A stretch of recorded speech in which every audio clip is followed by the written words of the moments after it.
Good day everyone, welcome to the lecture series on power electronics. In this session we shall discuss single phase asymmetrical semi-converter configuration with ripple free load current. In previous session we have seen the operation of symmetrical semi-converter. In symmetrical semi-converter we use two thyristors and two diodes, one thyristor and one diode in each arm. But coming to asymmetrical semi-converter, so you can see, so in this circuit diagram, that in each arm, so we can see that in first arm we have two thyristor and in second arm we have two diodes. So this is corresponding to asymmetrical semi-converter configuration. So let us see its operation. So in order to explain the operation, I would consider ripple free load current, assuming load inductance is very high. Now we know naturally T1 and D1 are going to be forward biased in the positive half cycle. T2, D2 are going to be forward biased in negative half cycle, and T1 and T2 are fired at alpha and pi plus alpha respectively. So until alpha omega t is equal to alpha and pi plus alpha, T1 and D1 are not going to coming into conduction even though they are forward biased. So and assumption here I have considered load current is ripple free, so it is constant. There are no ripple in the load current. It is perfect DC. Its RMS value is equal to average value is equal to instantaneous value.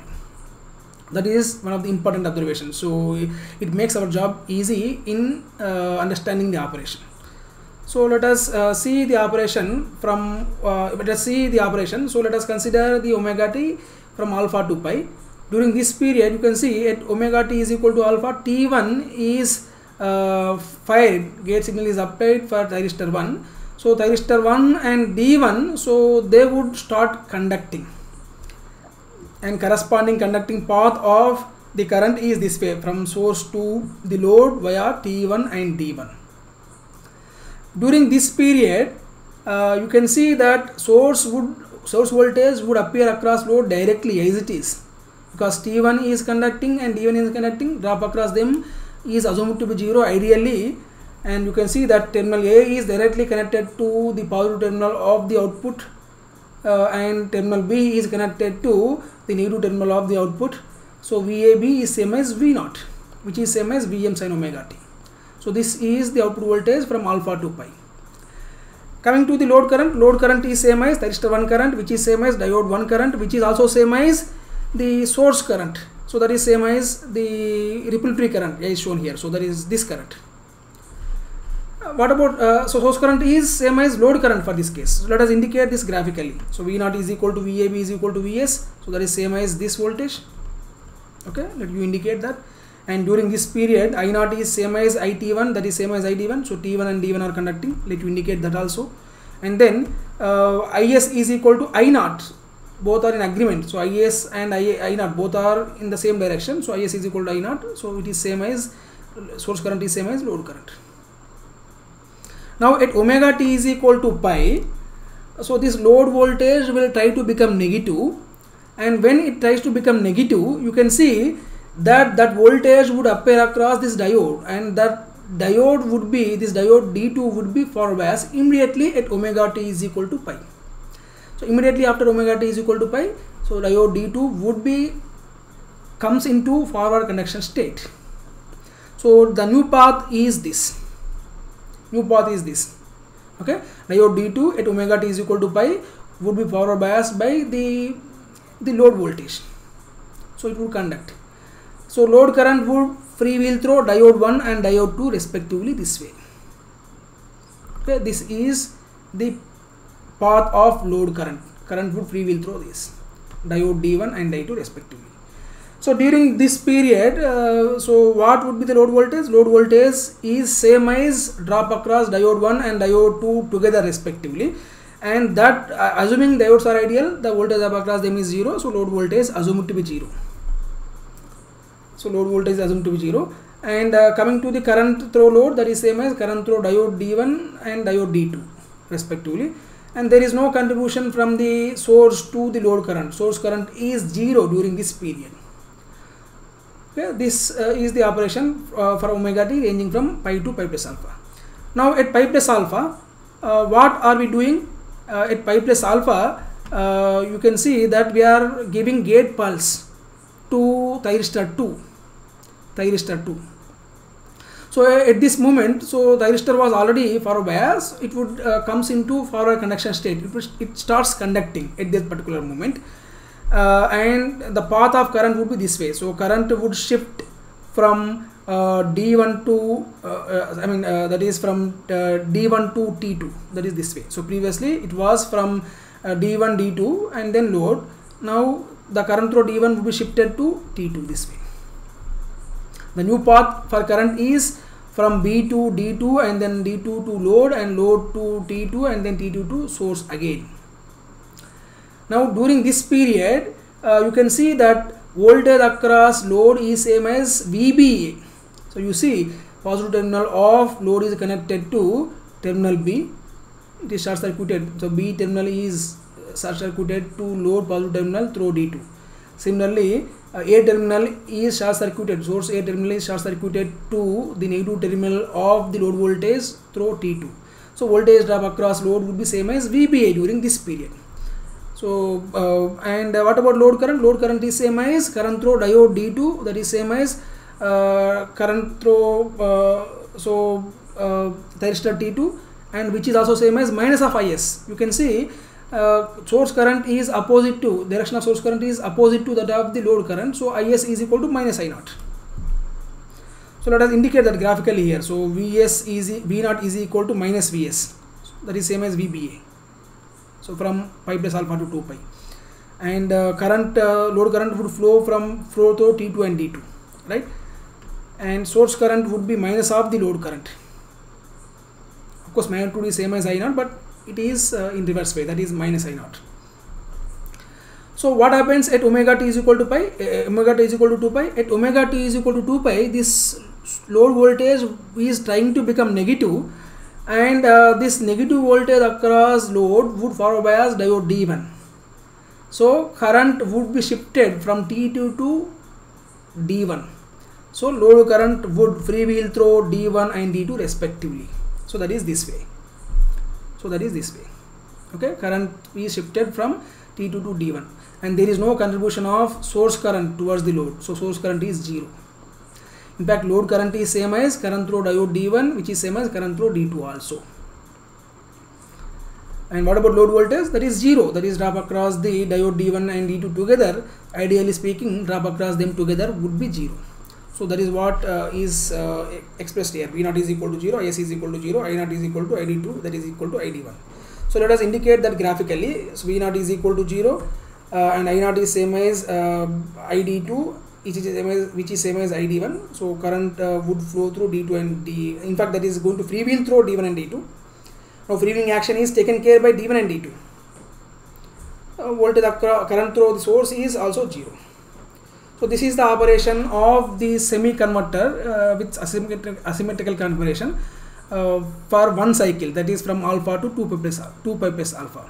So for remaining cycles also operation would be same. So you would see similar kind of wave shapes for output voltage, output current and source current respectively. That is this way. Okay. So here one of the important observation, even though we are not using freewheeling diode, so that freewheeling action would be taken care by diode D1 and D2 respectively. Whenever load voltage try to become negative, so this D1 and D2 both are going to be forward bias, and they will freewheel the load current.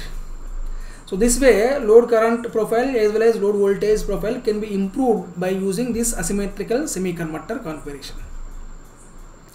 So let us try to derive mathematical expression for input voltage and output voltages, and that is necessary in order to compute their RMS values. Okay, RMS values and average values. We know that the output voltage has double frequency to that of the input voltage. So here see, by the time input voltage complete one cycle, output voltage is completing 2 cycles. So in order to compute average value, you can consider the mathematical expression for V0 for only pi radians, that is from alpha to pi plus alpha. So try to find out that V0 is equal to Vm sin omega t from alpha to pi, and is equal to 0 from omega t ranging from pi to pi plus alpha. So this is sufficient. Coming to the load current is ripple free, so that its average value would be same as RMS value, would be same as the its instantaneous value. Coming to source current, so that is equal to I naught for omega t ranging from alpha to pi, and 0 from pi to pi plus alpha, minus I naught from pi plus alpha to 2 pi, and 0 from 2 pi to 2 pi plus alpha. So you can see, you can observe that here, right? So use these mathematical expressions in order to obtain the average and RMS values. Let us try to compute average and RMS values. Already we have seen the derivation. We have already gone through these derivations in previous sessions. Let us repeat it again. Average value is equal to this. This is the formula for average value of output voltage. And if you go by this derivation, you would obtain this value, that is Vm by pi into 1 plus cos alpha. RMS value, so use this mathematical expression to compute the RMS value. You would get that is equal to Vm by square root 2 pi into square root pi minus alpha plus of sine 2 alpha. So this is the formula for RMS value, and in fact all semi-converters should have similar formula. So same formula for output average voltage, output average current, output RMS current, output RMS voltage, and so on. So average value of output current would be computed using this formula, and assuming voltage across inductor average value is 0, inductor average voltage is 0. So under that assumption, you can see that I naught would be computed using this simple formula, that is V naught minus E by R. V naught is the average value of output voltage, that is Vm by pi into 1 plus cos alpha. E is the battery voltage, R is the resistance of the load. Because load current is assumed to be ripple free, RMS value of load current is same as the average value of load current, that is same as V naught by E minus R. RMS value of input voltage Vm by root 2. RMS value of input current, so we know the input current is same as output current from alpha to pi, and 0 from pi to pi plus alpha, and minus I naught from pi plus alpha to 2 pi, and 0 from pi to 2 pi to 2 pi plus alpha. So if you consider this complete cycle and consider this mathematical expression and use that to compute the RMS value, and by using this particular formula, so you can find that RMS value of source current would be I naught into square root pi minus alpha by pi.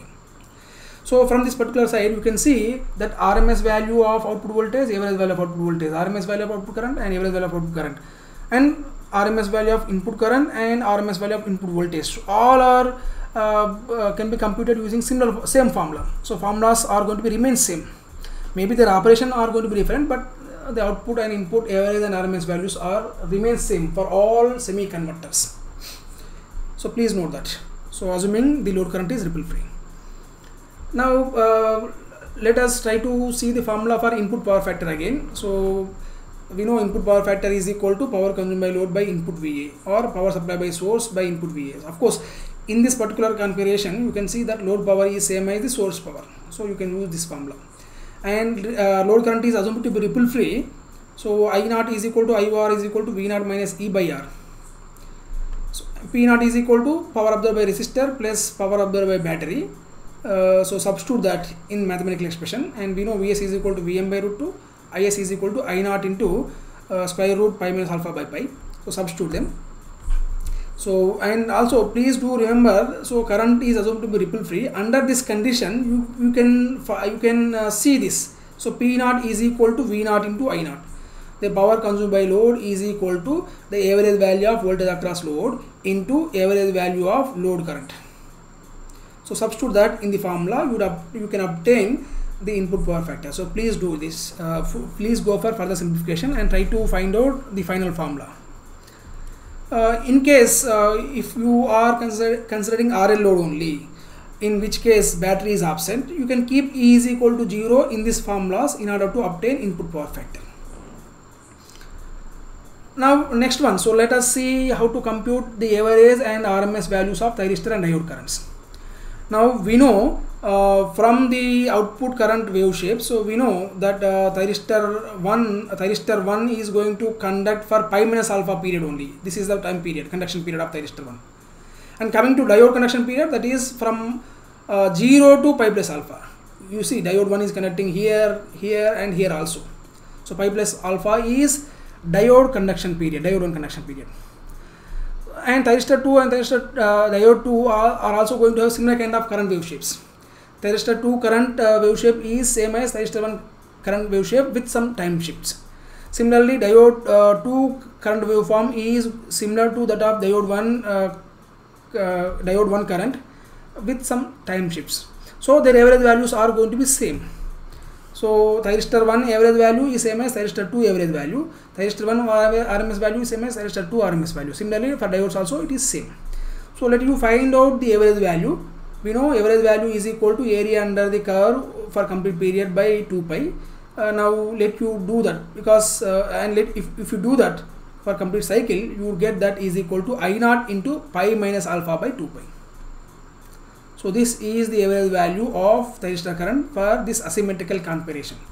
Similarly, the RMS value, if you compute using this formula, you will get that is equal to I naught into square root pi minus alpha by 2 pi. So when it comes to the diodes, so diodes are conducting for pi plus alpha. Thyristors are conducting for pi minus alpha. So similar way, compute the average value and RMS value for diodes also. For two diodes, of course you will get same values for two diodes. So in common, let me mention them as IDA and IDR respectively, RMS average and RMS values of diode currents. IDA you get that is equal to I naught into pi plus alpha by 2 pi, where this pi plus alpha is conduction period of each diode. And RMS value of diode current, so that is equal to I naught into square root pi plus alpha by 2 pi, where pi plus alpha again that is same as the conduction period of the diode. Now in symmetrical configuration, diode and thyristors would have same conduction period, but in asymmetrical configuration, diode and thyristors are going to have different average and RMS currents. So you require different ratings. You require differently rated thyristors and diodes with respect to the current ratings. Coming to next one, that is circuit turnout time. So very important parameter. So that decides whether thyristors are going to be safely turned off or not. Let us see that. In order to find out circuit turnout time, I will consider thyristor 1 only. Of course, thyristor 2 voltage would be same as thyristor 1 voltage with some time shift. So let me consider thyristor 1 voltage only. So when omega t ranging from alpha to pi plus alpha, T1 and D1 are conducting. So T1 is conducting, voltage drop across that would be 0. And when omega t is ranging from pi to pi plus alpha, T2 and D2 are going to conduct. During that period, so voltage across the thyristor 1 so would be same as the VAB. You can see, so it is connect voltage drop across thyristor 1 would be same as VAB. See, so B is connected to cathode of thyristor 1 and A is connected to anode of thyristor 1, right? So through this diode, and this A is directly connected and B is connected through this diode. So it is equal to VAB during this period. And next, from omega t ranging from pi plus alpha to 2 pi, T2 and D2 are going to conduct. So T2 and D2 are going to conduct. In this particular period also, voltage across thyristor 1 would be same as VAB. So A is directly connected to anode and B is connected to thyristor cathode terminal via this diode. So it is same as VAB. And for omega t ranging from 2 pi to 2 pi plus alpha, once again D1, D2 are conducting, and during this period VT1 again is same as VAB. So let you indicate that graphically. So VT1 is equal to 0 from alpha to pi. It is equal to VAB from pi to pi plus alpha. It is equal to VAB from pi plus alpha to 2 pi. And it is also so this going to be repeated. So this is going to be repeated, right? So for every cycle. Now here if you see, for entire negative off cycle, thyristor 1 is reverse biased. So circuit turn off time would be pi by omega. So pi by omega, right? And peak inverse voltage across thyristor would be same as Vm. For this asymmetrical configuration, it is same as Vm for any kind of the firing angle, any firing angle. So the circuit turn off time is pi by omega seconds. Peak inverse voltage would be same as Vm, that is same as peak value of supply voltage. So this way one can find out circuit turn off time and peak inverse voltage. Coming to the single phase semi converter operation for different firing angles, you can see, so this is always positive, it is always positive.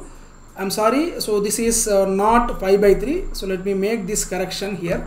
So this is pi by 6, so this is also pi by 6, the 2 pi by 6, so this is pi by 2, this is 4 pi by 6, this is 5 pi by 6, and this is pi only, this is pi only.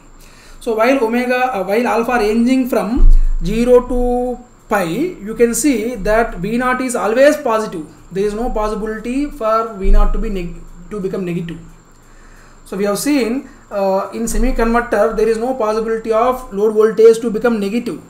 So average value of load voltage would be always positive. So while alpha ranging from 0 to pi.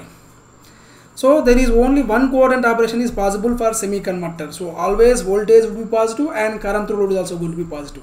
So there is only one quadrant operation. So single phase semi-converter is known as one quadrant converter.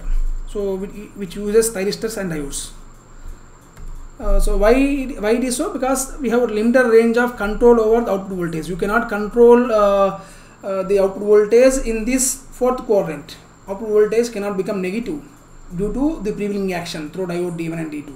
Of course, freewheeling diode or the any other freewheeling paths for other semi-converter configurations, we cannot have negative voltage. So you have unipolar voltage and current also going to be unipolar. So they are one quadrant converters. In fact, semi-converter are going to be operated in only rectifier mode. They cannot be operated in inverter mode. So advantage of freewheeling action in semi-converters. So the advantages are similar to that of the freewheeling diode. So we know that the freewheeling action prevents load voltage from becoming negative. So you will have smooth output more input voltage and smooth output current. Output current would be smoothened when compared to the converter without freewheeling action. Load current waveform is improved, so load performance would be better.